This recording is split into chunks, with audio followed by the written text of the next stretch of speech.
Bonjour, nous sommes avec Martial Gavalan qui nous vient de Nantes. Et Martial, alors tu as deux activités dans ta semaine et en plus avec Devia, tu en as plein d'autres, donc ça pullule. Deux activités, donc tu es enseignant de physique-chimie en lycée, Oui, une partie de ton temps, l'autre voilà, partie mi-temps, mi-temps, l'autre partie est consacrée à la formation, formation, oui, formation d'enseignants. d'enseignants, transversale, en collège comme en lycée, sur toute l'année passée essentiellement sur le thème du numérique. Voilà, former les enseignants au numérique. Et notamment avec une approche non pas technologique, mais pédagogique. Approche pédagogique de Voilà. l'intégration du numérique. Voilà, le thème a surpris d'ailleurs dans l'académie où je me situe, car il est évident que beaucoup espèrent une entrée par la pratique, par les l'outil, outils, c'est ça, oui. mais nous avions décidé d'ancrer avant tout et de donner de l'importance à la pédagogie, à réfléchir à ce qui peut être mené avec l'outil, même quand on ne le maîtrise pas. Et là, ça peut être parfois délicat. Du reste, la question de la maîtrise dans le numérique est toute relative parce que c'est des outils qui sont tellement mobiles, Mobile, qui évolue très rapidement. qu'il faut bien accepter de se lancer sans avoir de maîtrise. Voilà, et tu viens de prononcer quelque chose d'important, accepter de se lancer, oser. Et donc, le public enseignant, tout comme un autre public dans une entreprise, peut être frileux. Oui, donc, ça, c'est pas dans la culture enseignante souvent.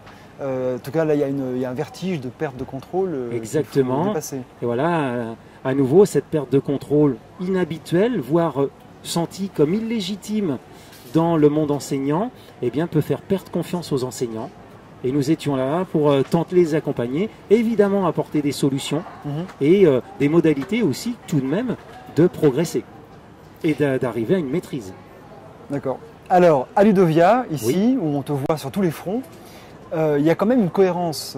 Quelle cohérence donnerais-tu à toutes les activités que tu mènes au Ludovia? Est-ce que tu interviens à la fois pour Ludovia, Explore Camp, et puis beaucoup aussi sur le ClickX, pratique de classe inversée. Oui. Voilà. Et puis sur aussi l'acte de former les autres. Alors quel serait le lien? Le dénominateur, il est clair et je trouve qu'il correspond au thème de l'année, c'est partager les expériences. Voilà. Donc partager, certes, il y a ici beaucoup de gens qui présentent leur expérience professionnelle, personnelle, surtout en classe. Et moi, je suis plus là peut-être pour faire partager l'acte de former. Qu'est-ce que former aujourd'hui les apprenants? Autant les élèves, mais aussi les collègues, qui ont charge à leur tour dans leur établissement d'être promulgueurs de méthodes éventuelles. Et c'est ce qui manque quand même dans notre système professionnel, c'est ce partage d'expérience, de prendre le temps de se poser, d'y réfléchir. Voilà. Et c'est ce que je tente de mettre en œuvre. Je suppose que tu es très actif en ligne, mais il est important que ce partage ait lieu en présentiel. Eh bien, voilà, je vais te contredire. Je ne suis pas si actif que ça en ligne. Je suis dans l'action-réaction peut-être par rapport à l'outil. J'essaye un peu, certes, mais je privilégie tout de même le contact réel. Voilà, cette immédiateté d'échange pour restructurer. Bien sûr, je trouve que ça pourrait être accompagné.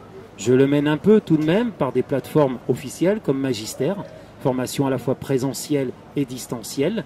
Et c'est tout de même tout cela encore à réfléchir.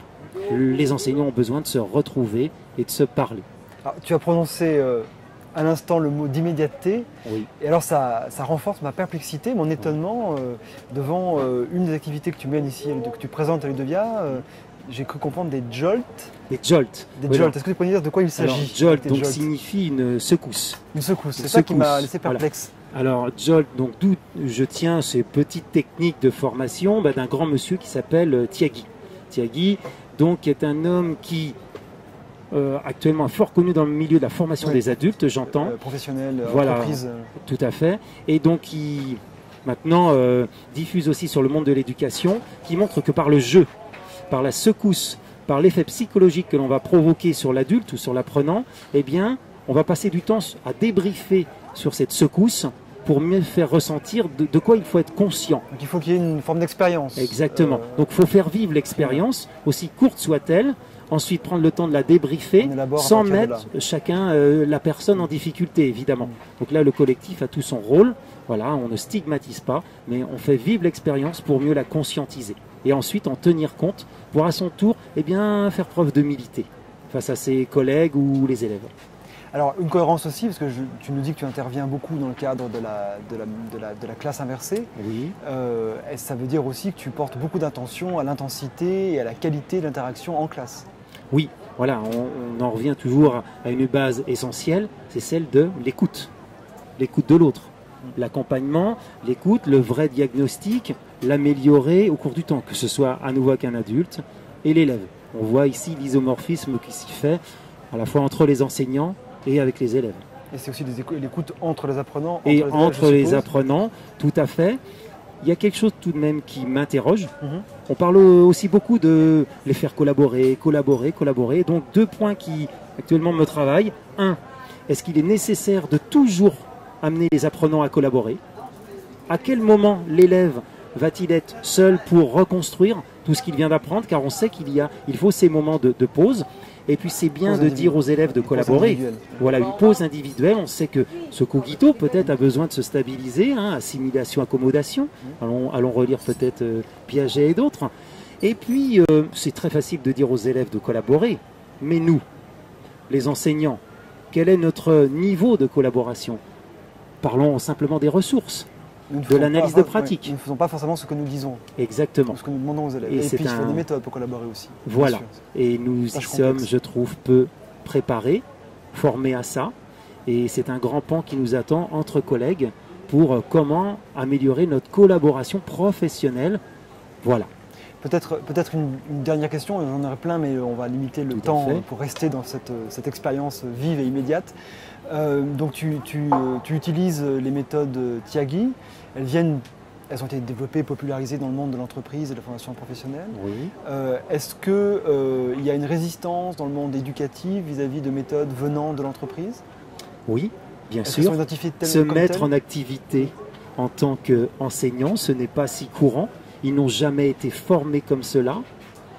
Là, il faudra revoir aussi peut-être la formation initiale des enseignants, les ESPE. On me parlait de ce bilan déjà de cette journée. Le jeu, c'est rigolo. Alors justement, ça pose la question. Est-ce que par le rire, on apprend? Est-ce qu'on apprend quand même quelque chose de ce soi-disant jeu? J'espère qu'il y avait autre chose que ce simple aspect ludique. Voilà. Martial, merci pour ce petit jolt. Oui, ma foi, rafraîchissant. Voilà. Au revoir. Merci.